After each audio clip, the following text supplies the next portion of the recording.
Peace, gods and goddesses. It is Amin Ra, the Sun God, welcoming you to The Sun God Speaks, episode 2.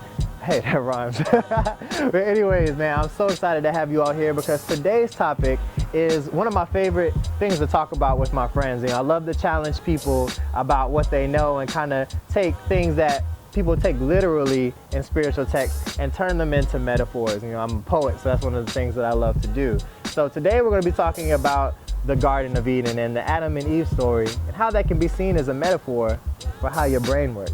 Now, of course, Christianity and Islam both begin in Eden, and it's always funny for me to think that these are two of the most conflicting ideologies today, but they all begin in the same place. Now, let's take a trip back to that place really quick and refresh you just in case you don't know the story. Now, Adam and Eve were God's first creation, and they were given a paradise to roam in called Eden, and they could have free reign of everything in there, but they couldn't eat the apple from the tree of knowledge. That's the one thing God told them that they couldn't do. Now, after that, another character arrives, and that is the serpent in the Garden of Eden, which some people call the devil or, you know, a Satan kind of character.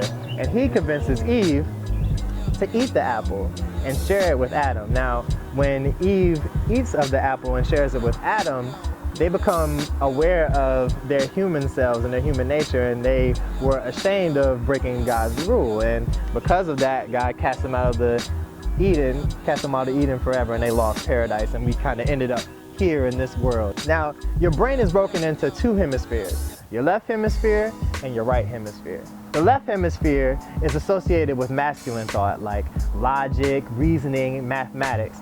And that can be seen as Adam's role, the man in Eden. You know, so that's your left hemisphere of your brain. Now, your right hemisphere of your brain is associated with feminine thought, or which this society calls feminine thought, emotion, poetry, creativity. Those kinds of feelings and emotions come from the right hemisphere of your brain. And that can be seen as Eve's character in the Garden of Eden. Now, our tricky serpent, you know, the one that convinces Eve to share the apple with Adam, represents our brainstem, which is here in the back part of our brain. And that gives us the parts of ourselves that are sexual, that are lustful, you know, that see yourself as an individual. Those are the parts that come from this part of the brain.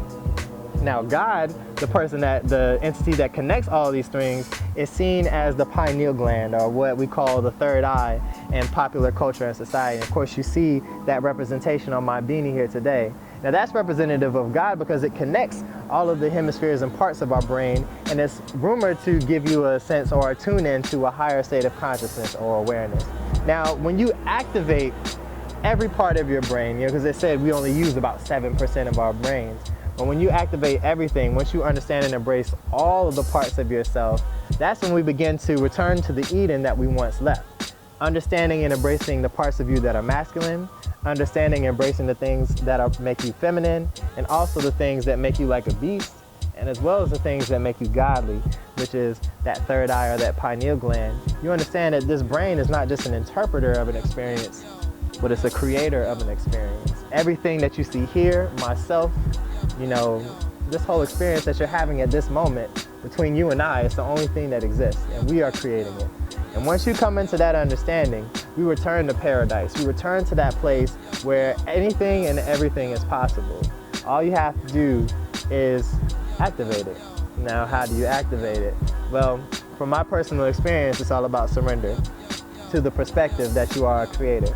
Then the people, places, and things and events will come into fruition that will confirm that. And then you'll be able to be comfortable with yourself as a creator and step into that. So that's our little lesson for today. I know it's going to start a lot of conversation because, you know, a lot of people don't really think about this story from this perspective, but I'd love to hear your thoughts. So like, share, subscribe, and leave a comment below so we can keep the conversation going. I'd love to hear your thoughts on this metaphor and on Eden and what ways you're going to turn your life into an Eden. You know, I do these shows in order to help you understand who you are in the deeper spiritual sense so you can take it and do something beautiful with it and create a beautiful, loving environment for yourself and for the ones that you care about. All right, thanks again for joining. Amin Ra. Peace.